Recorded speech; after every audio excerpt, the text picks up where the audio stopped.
I will be reading from my short story, Gossamer, which appears in this issue. On one of my last nights in Baltimore, snow sifted down in an early storm of the season, and I was settled into the darkness of the house, alone for once, and not expecting to see anyone, when there was a knock on the door, and there was Matthew. The last time I'd seen him was in the summer when we broke up. I didn't know what to do, so I just stood there in the doorway, cold creeping past me into the house from the frosty slush outside, as I watched his outstretched arm lower and his smile fade. I was waiting for an explanation. He told me Jax was gone. The old house felt cold even with him in it, the radiators not keeping up with the frost that had swept in as I'd watched his face. I felt sorry for the dog. "When do you think he got away?" I asked.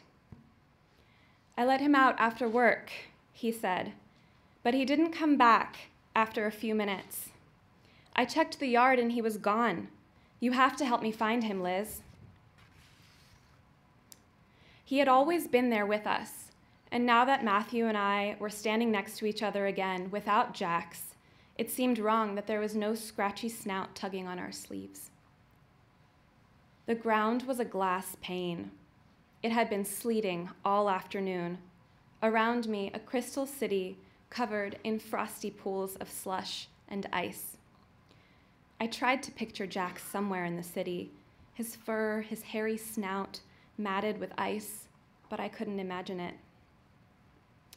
The dark stretched the distances between blocks, Charm City seeming an endless maze of shadowy buildings, frozen streets. I felt so small I could disappear with no trace. Matthew caught my arm when I almost slipped walking toward the neighborhood park on 39th. After that, we held on to each other, testing every step for ice in the muddy snow, his hands warming my fingertips. When I had first moved to the city, Matthew had shown me around with elaborate plans. But a few months in, we took Matthew's truck up toward the reservoir with Jax in the middle of a January snowstorm. Matthew had said he could tell I wanted to be away from the city for a while, to expand in an open space. We'd pulled over a few miles down from the park entrance because the road wasn't plowed, and that was as far as we could get driving. Jax dodged ahead of us, collapsing into deep pools of powdery snow, emerging with white pyramids on his nose and eyebrows, his ruddy fur glazed white. The forest was candlelit, everywhere snow reflecting light, holy. We could barely speak, so Jax's jingling tags and our boots swishing through soft powder were the only sounds. In the woods, the snow didn't fall as fast, and we watched glittering flakes sift between branches, fall into the bark of trees, pine boughs, the wool of our hats. I had been giddy, cheeks red from excitement as much as the cold. I kept us walking for what felt like hours. We finally stopped when we reached a ridge overlooking the gray water of Gunpowder Falls. There under a pine, Matthew had pulled me into him, moving my hands into his jacket, and kissed me until I was dizzy.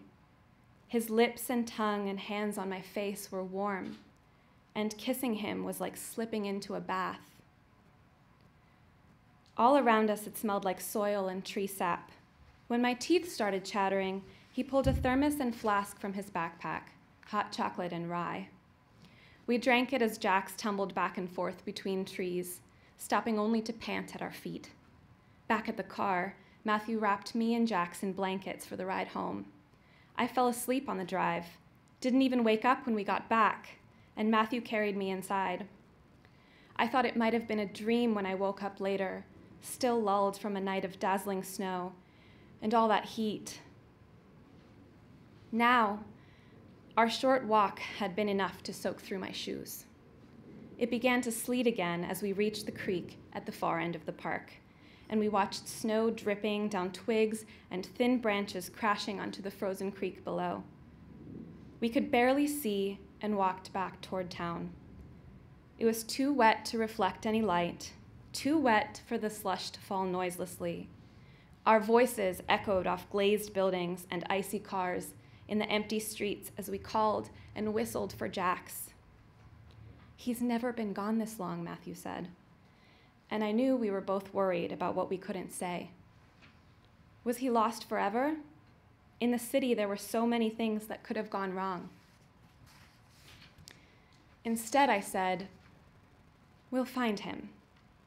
And as I said it, it felt true that anything was possible, that we'd all be just fine. Thank you.